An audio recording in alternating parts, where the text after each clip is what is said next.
Günlerinin bir gününde Hoca Nasreddin bazardan qaytқан шақта bir dostunda қонып қаларға ойлаған.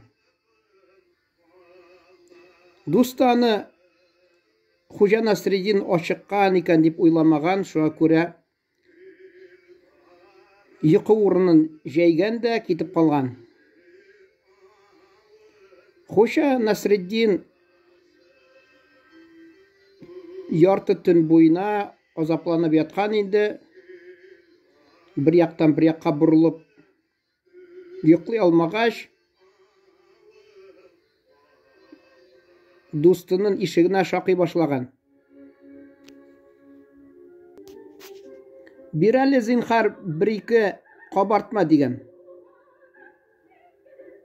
Нигә сиңа кабартма төн уртасында дип сораган досты.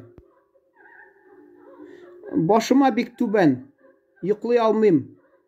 Шул кабартмалардан үземә мендәр ясыйсым килә дигән.